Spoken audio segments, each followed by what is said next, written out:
no solo empezaron. Cuando surgió el tema de los Panama Papers, en esto de buscar, investigar cosas, encontré un montón de offshore que no eran figuradas en los diarios. Por supuesto, lo primero que hice es presentarme a la justicia, acompañar los documentos y mostrar que había un conjunto de empresas que habían intervenido en una serie de negociaciones bastante espurias. Claro, no las integraba Mauricio Macri y su papá, pero sí sus dos hombres de mayor confianza, el presidente de Sileco Americana y el presidente del holding informático de los Macri.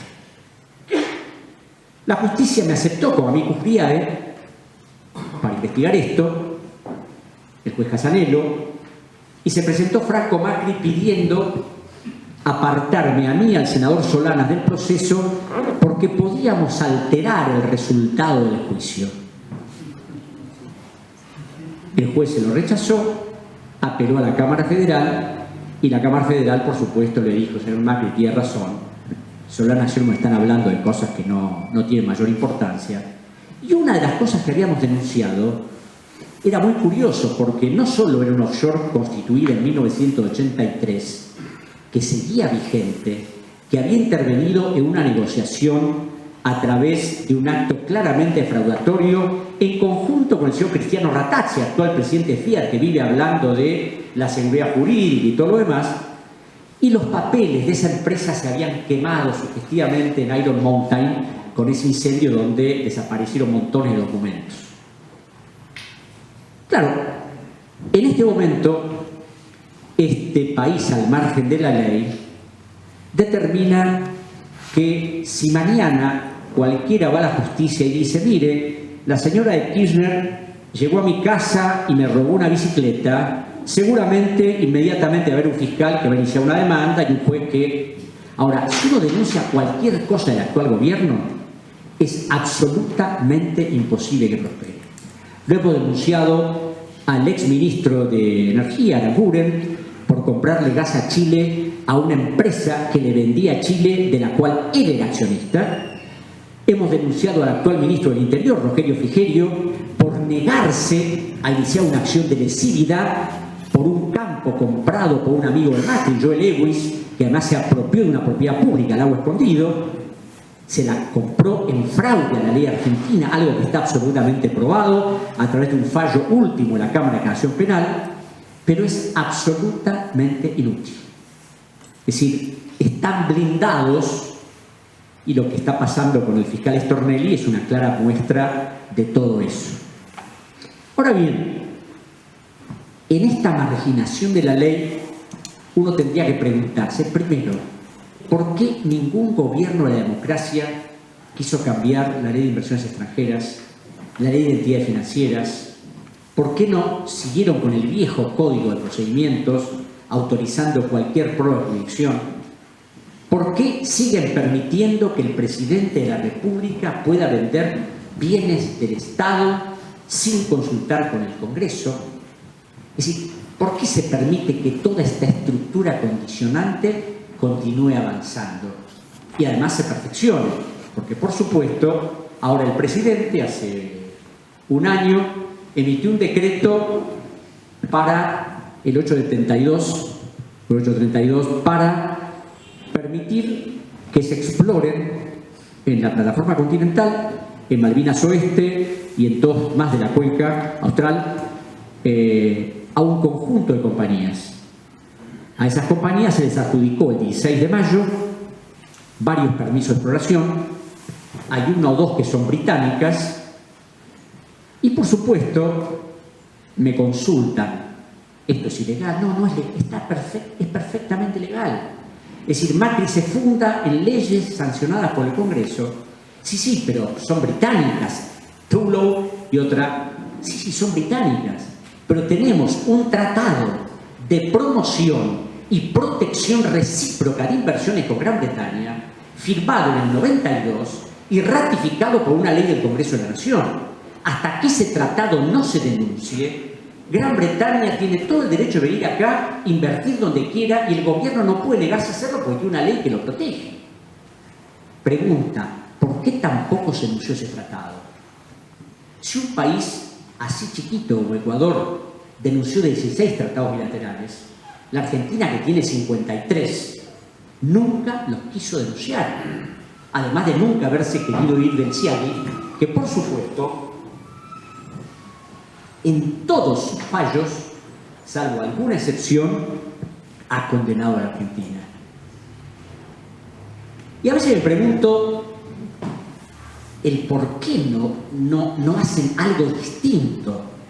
Yo, en el 2012, le contaba a mi amigo Alejandro, le mandé una larga carta a la señora de Kirchner, diciéndole: mire señora, el gobierno está mal defendido por estos abogados son esto y el otro. Yo conozco este tema minuciosamente porque he aportado a la justicia una enorme cantidad de pruebas. Su amigo Rafael Correa, pues, quién soy yo, qué he hecho en el Ecuador, cómo he colaborado con él.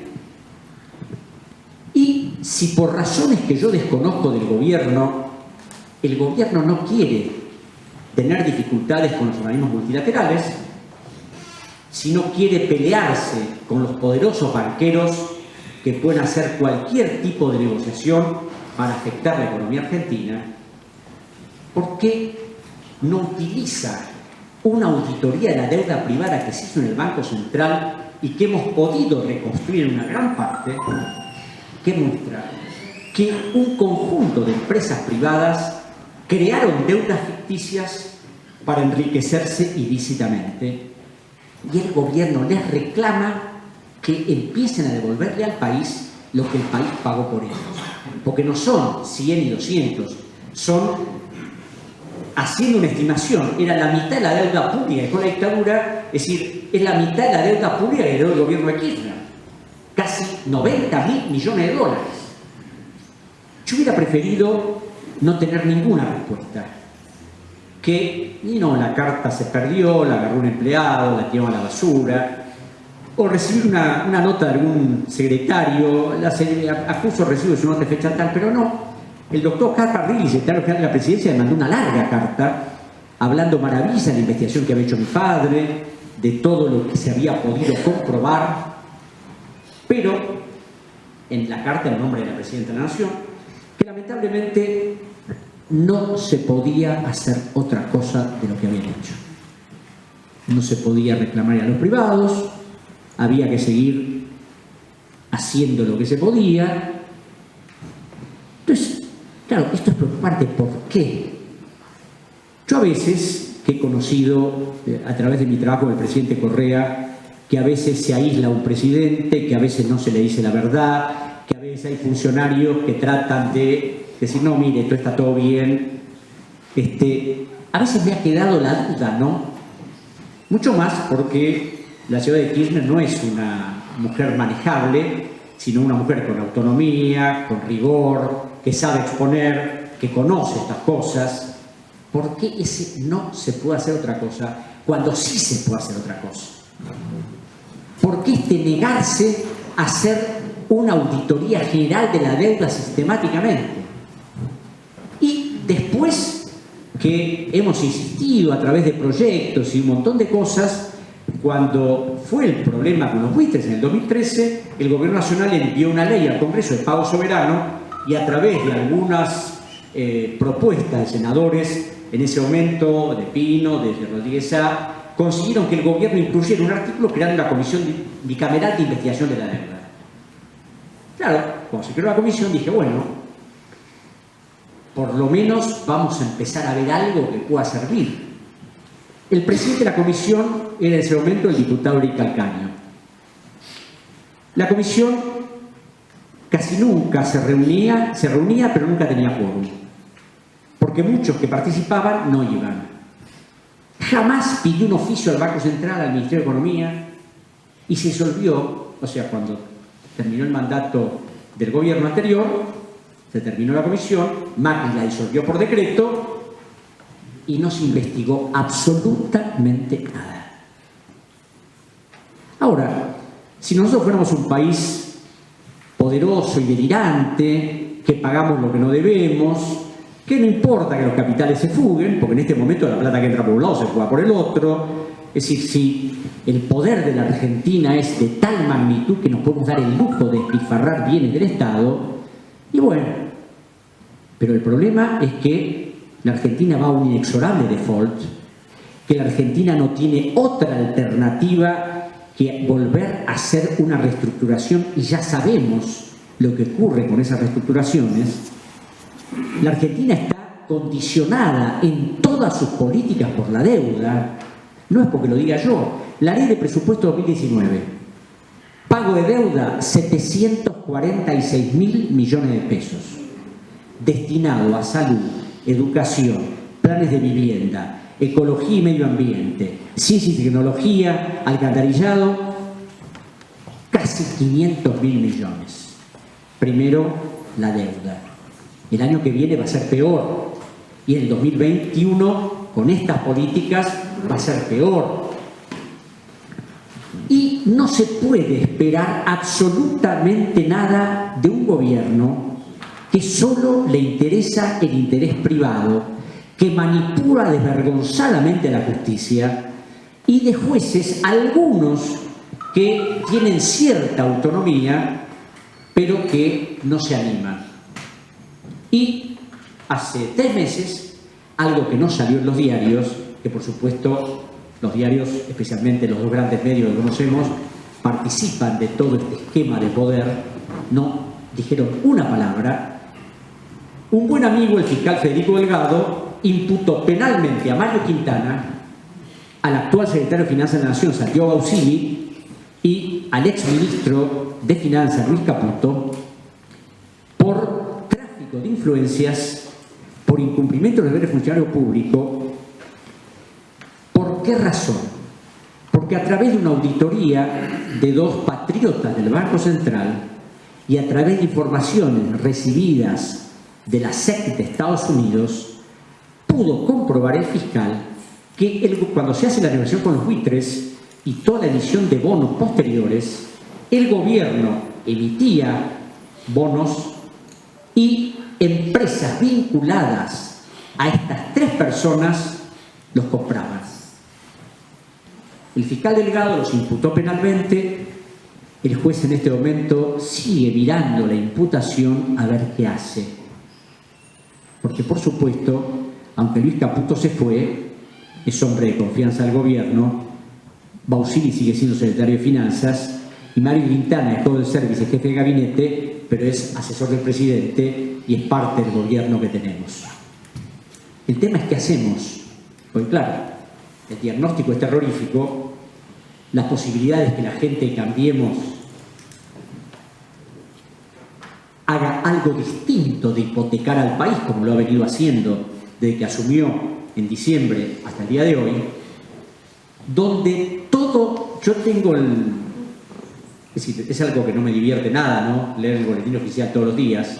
Lo que pasa es que a veces uno se encuentra con cosas inimaginables y al ver esas cosas inimaginables dice, es decir, ¿cómo es posible que no haya cuestionamientos más firmes, que no haya reacciones más firmes? Claro, porque al pueblo se lo engaña con discursos, y si bien hay protestas, hay movilizaciones y todo, nadie sabe con precisión los entresijos de todo esto.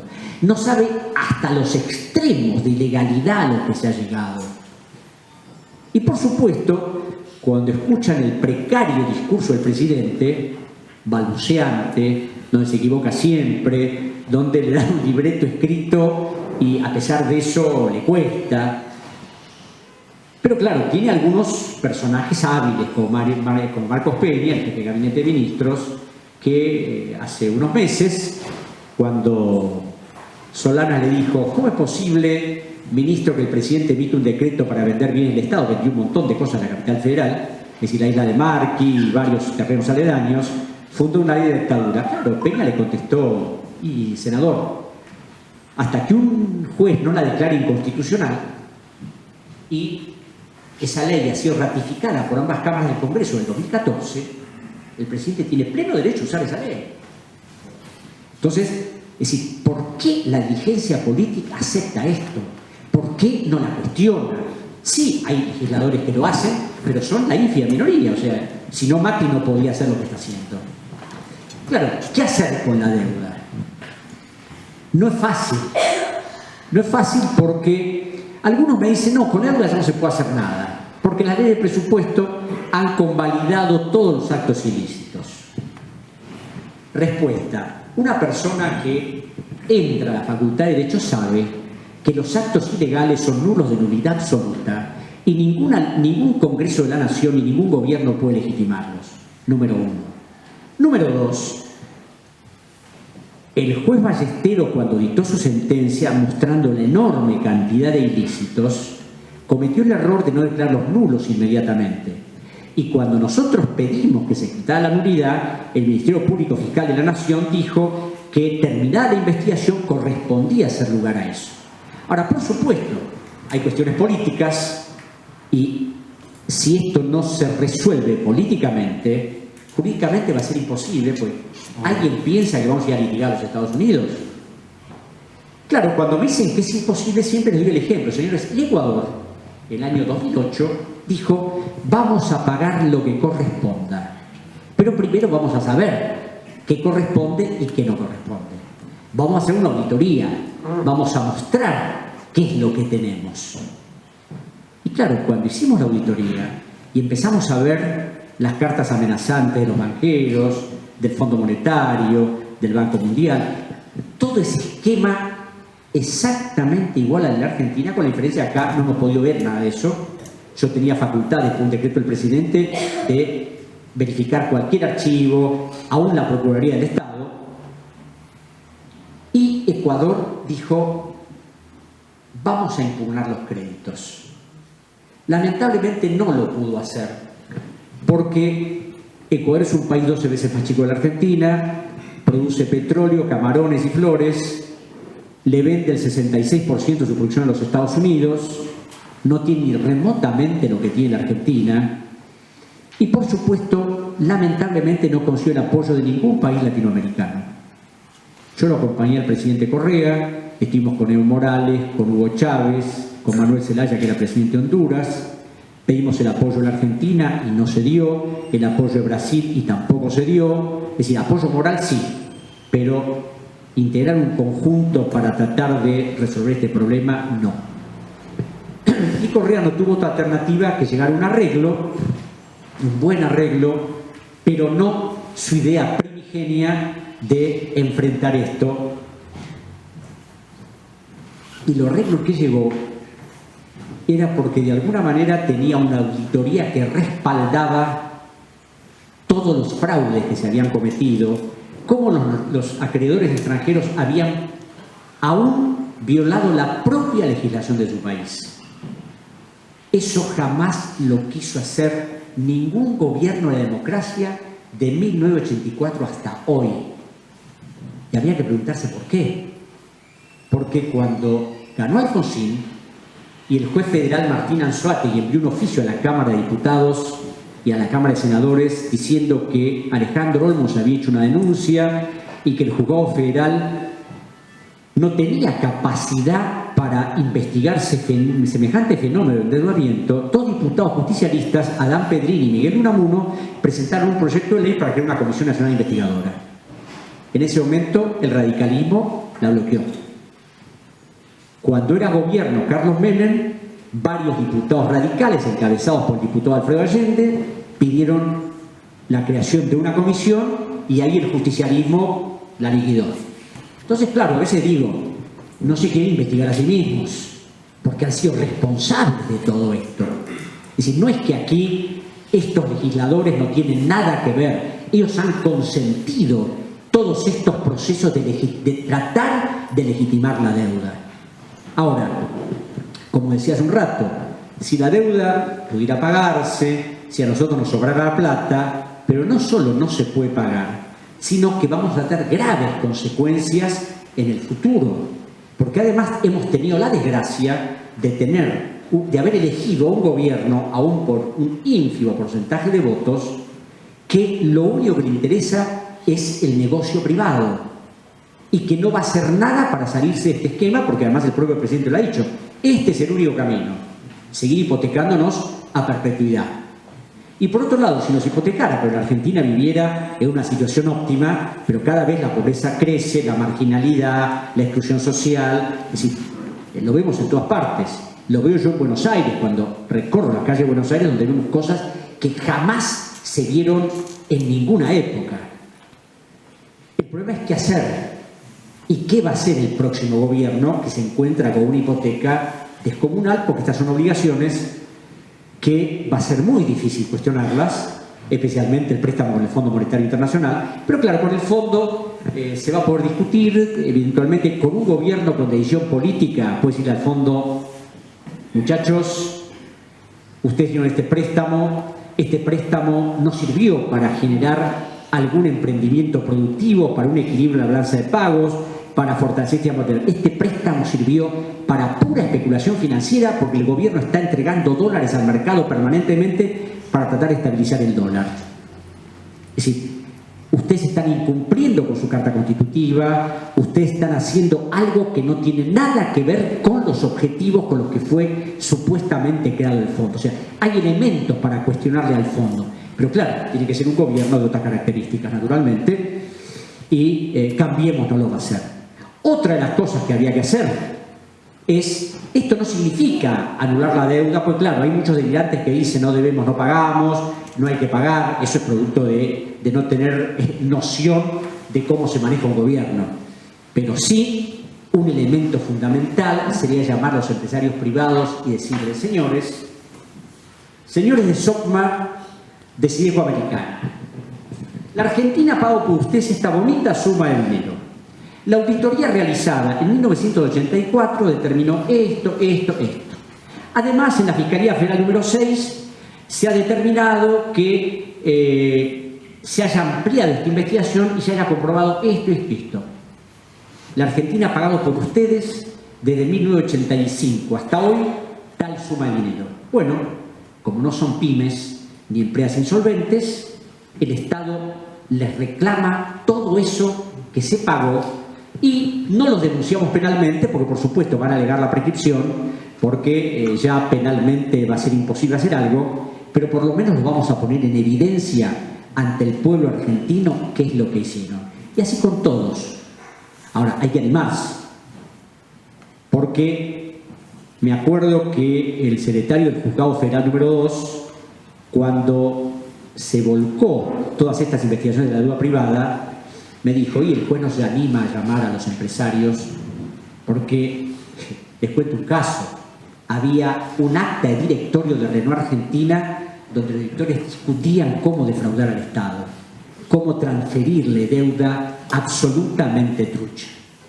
Y cuando uno ve, pues claro, a veces no es que yo me embale con este tema, el tema es que claro, la gente no conoce los detalles de lo que hay en la justicia, no conoce las pericias, no conoce todo lo que se hizo y lo que está acumulado.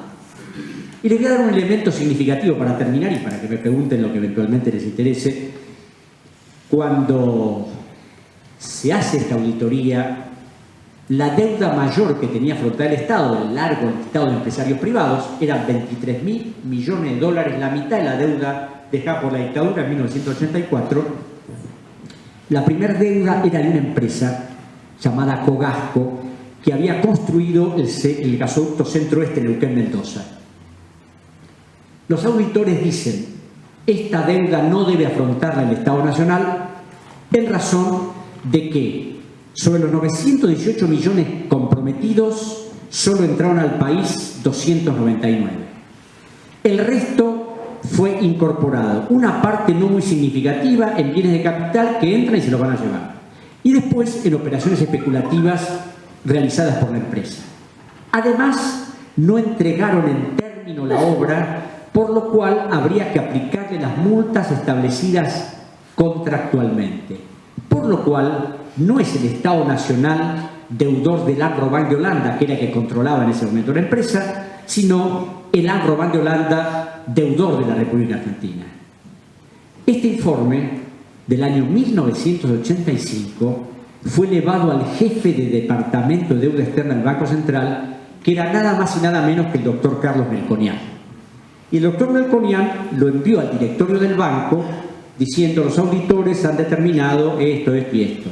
Pero, como el gobierno está negociando sus obligaciones con el Club de París, es necesario reconocer esta deuda como deuda de la República Argentina.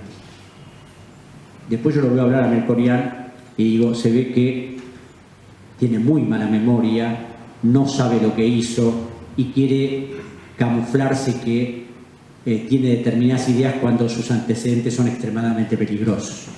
Así que bueno, yo lamento contarles esto, pero claro, cada vez que sigo investigando, yo voy habitualmente a Comodoro Pi porque hemos denunciado a un montón de ministros y funcionarios del Estado, en este momento inútilmente porque a pesar de nuestros esfuerzos no pasa absolutamente nada, porque los jueces excusan, la causa la paralizan y siempre hay algún argumento para... Y a pesar de mi descreimiento de los procesos judiciales, yo creo en la justicia, creo que hay fiscales probos, que hay algún juez probo, que hay un procurador de investigaciones administrativas que fue designado hace más de 6 años, que ha luchado denodadamente para que defraudar al Estado quede en evidencia, pero claro, ahí lo tiene arrinconado al procurador Rodríguez porque hace lo que puede, pero está limitado porque el Procurador General de la Nación, que es el doctor Casal, en este momento responde a lo que decide el gobierno nacional, llegando al extremo, me acabo de enterar hace unos minutos, de que en un plazo de 60 días se va a resolver el tema del fiscal de Stornelli. Y hace cosa de 20 días yo preparé un proyecto para que el Procurador General de la Nación lo someta a un inmediato enjuiciamiento y además de someter al enjuiciamiento le quite los fueros para que vaya a declarar inmediatamente. Ese proyecto fue firmado por 18 senadores y presentado, y vamos a ver si en la próxima sesión se pide sobre tablas que se resuelva, porque esto realmente es una afrenta al orden jurídico argentino que un sujeto como en este momento tenga esos fueros, haga lo que quiera y se ría a carcajadas de un proceso judicial. Por eso yo empecé hablando de un país al margen de la ley, porque lo vemos a cada rato. Y yo creo que jamás lo hemos visto como en estos últimos años, donde es tal la impunidad que en algunos casos están perdidos las formas, ¿no? Uno a veces ve ciertos decretos y dice, como el famoso decreto por el cual, después de esa ley de blanqueo, Macri decidió modificarla diciendo que los parientes podían entrar en el blanqueo. Claro, toda persona que tiene un elemental conocimiento del orden jurídico sabe que una ley no se puede modificar por decreto. Pero en Argentina puede pasar cosas y así nos va. Y yo creo que esto tenemos que terminarlo definitivamente. Tenemos que tener un gobierno distinto, tenemos que tener legisladores que se jueguen y que no permitan que esta estructura que nos condiciona desde 1976 sea definitivamente erradicada, porque si no, no tendremos futuro. Muchas gracias.